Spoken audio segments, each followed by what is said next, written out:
طول عمرك الفتك حلوه. بطل مين بقى؟ ده احنا كنا هنروح في 60 داهيه النهارده بسبب الواد الجديد اللي اسمه حمدي ده. شوف يا ابني، احنا كلنا كده على شعره. وجودنا في الدنيا دي بامر ربنا سبحانه وتعالى. يعني فجاه الامر لا يصدد، تلاقي نفسك ولا كانك كنت عايش في الدنيا دي في يوم من الايام. ونعم بالله يا ريس، بس اللي حصل في البنك النهارده ده اول مره يحصل. دي غلطه كانت هتضيعنا كلنا. ما كانش ينفع يعني تعدي كده.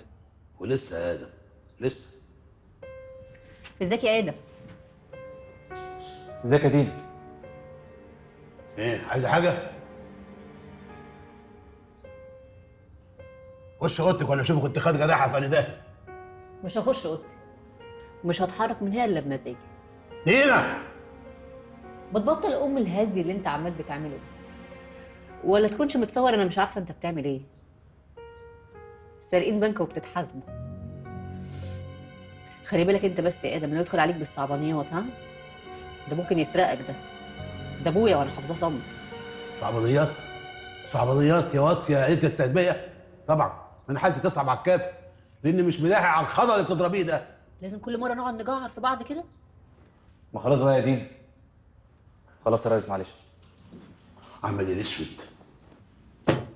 مش خساره فيك. 2 مليون من 34. ما تسمعش كلام البنت الخلفانه دي، ما تبقاش طماع عشان فلوسك يبقى فيها بركه. بعدين لسه الشغل التقيل اللي هيريحنا كلنا ما جاش، بس قضى. ماشي. انا بحبك وعايز ارضيك، مش خساره فيك. لا خلاص، انا كده مرضي. ماشي. ما تفتكش الفلوس دي بقى في اي هبل. امسك ايدك يا ادم. محدش عارف بكره فيه ايه، ولا حد عارف انا قاعد معاكم قد ايه. بعد الشر عليك يا ريس. ربنا يديك الصحه. محدش خلت فيها يا ادم، محدش خلت فيها. عايزك تعتبر كل جنيه من دول يعليك درجه، يخليك فوق الناس، يخليهم محتاجين لك اكتر ما انت محتاج لهم. الفلوس هي القوه. كل ما كان معاك اكتر كل ما بقيت اقوى. الكلام اللي طول عمري بسمعه منك وبنفذه بالحرف. ده انت الاستاذ. ربنا يحميك يا ابني. بالاذن يا ريس. اتفضل.